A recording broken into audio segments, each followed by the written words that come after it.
Boston, huh? Cradle of liberty, they call it. More like a cradle of hypocrisy, if you ask me. Yeah, some things never change. Underneath all that fancy history and those pretty brown stones, it's the same old story. Same old song and dance. Power. Mm. Always stepping on anyone who doesn't fit their picture. Especially if you're young, black, living in a neighborhood they wish would just disappear. And that brings us to today's deep dive. A case that'll make you sick. The case of John Doe. Another kid, another life, chewed up and spit out by the system. Makes you wonder if justice in this town is blind or just blind to certain folks. Dorchester, right? Yeah, Dorchester. We got police reports, court transcripts, even talked to some folks who were there that night. And? The official story. Let's just say I've heard fairy tales more believable. All right, lay it on us.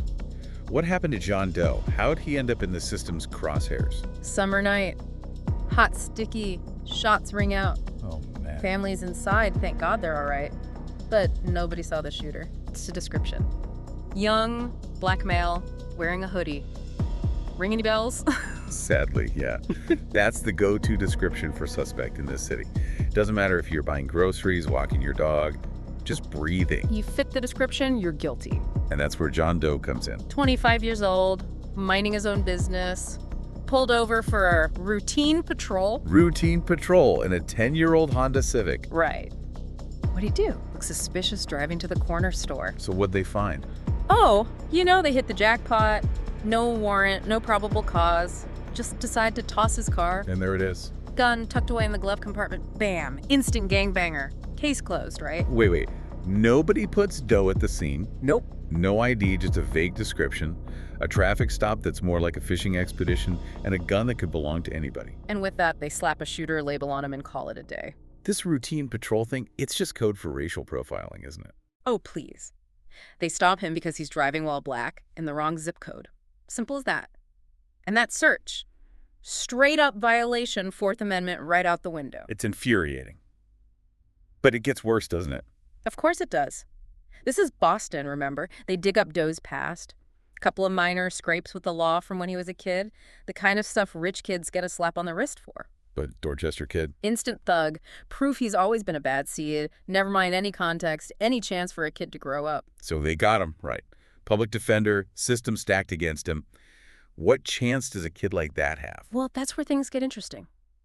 Because in Charney Reventer's attorney Veronica J. White and Associates. The one and only. She's got a reputation, you know. The kind that makes prosecutors sweat. Oh, yeah. She takes on the system, and more often than not, she wins. And gives guys like John Doe a fighting chance. She sees right through their game. Illegal search, flimsy evidence. They're trying to bury this kid on assumptions, and a lucky find. So what's her play? How does she fight this? She goes straight for the heart of it.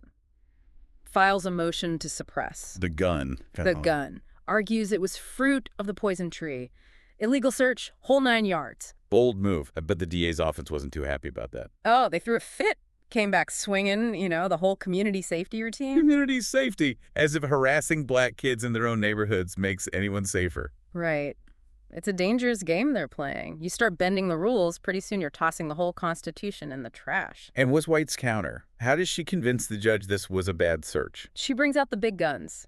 Case law, precedent, expert witnesses, no reasonable suspicion for the stop, no probable cause for the search. Basically calling their bluff. Oh, yeah. And she doesn't hold back. You can hear the passion in her voice. This isn't just a case. It's personal. It's about every kid who's been targeted, every life ruined by this broken system. You can tell she's been in those courtrooms, seen the faces of those kids, heard their stories. And the judge. What, even in Boston? Even in Boston. Sometimes, just sometimes, a judge actually listens. So what happens? Does the judge buy the DA's song and dance? Nope. He sees right through it, rules to suppress the gun. The whole case crumbles without it.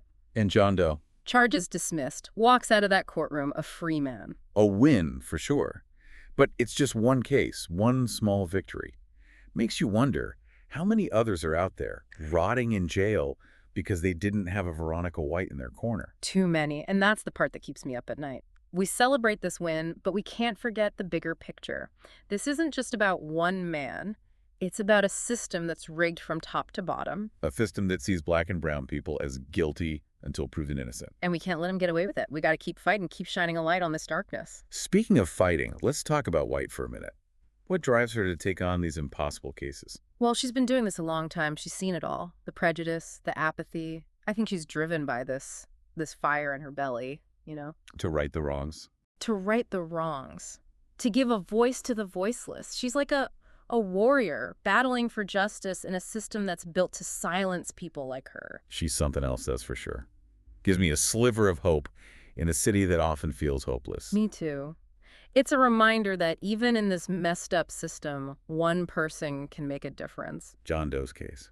Man, it gets under your skin, you know. It's like a bad penny.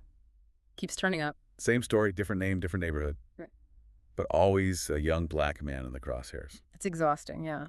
But we can't get tired. We can't let them win. They've been in. The whole damn system, the cops, the courts, the politicians, they all play a part in this, you know? It's like a machine churning out injustice day after day. And they try to tell us it's broken, that it needs fixing, but I think it's working exactly the way it was designed. To protect the powerful. Well, protect the powerful to keep the rest of us down, especially if you're black or brown in this city. And that's why cases like John Doe's matter, right?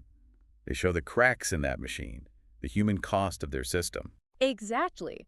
They remind us that this isn't just some abstract problem, some statistic in a report. These are real lives, real families being torn apart. So what do we do? How do we fight back against this? It feels so big, so overwhelming. Well, first we got to see it, right?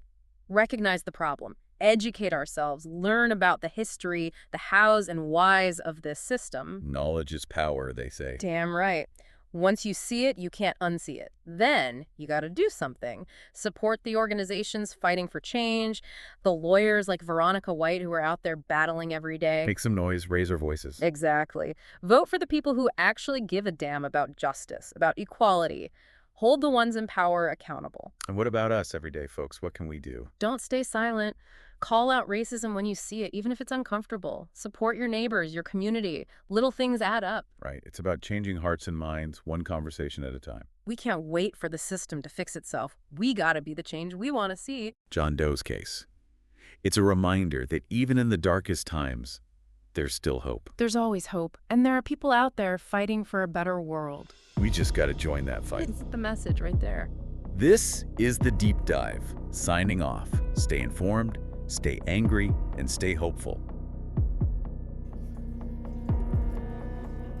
The names and certain details in this podcast have been changed to protect the privacy of the individuals involved. While the cases presented are based upon real events, certain facts may have been altered or omitted for confidentiality purposes. Each case is inspired by real legal cases defended by White & Associates PC. This podcast is intended for educational and informational purposes only and should not be construed as legal advice. Any resemblance to real persons, living or dead, is purely coincidental. White & Associates PC does not endorse or guarantee the accuracy or completeness of the information discussed in this episode.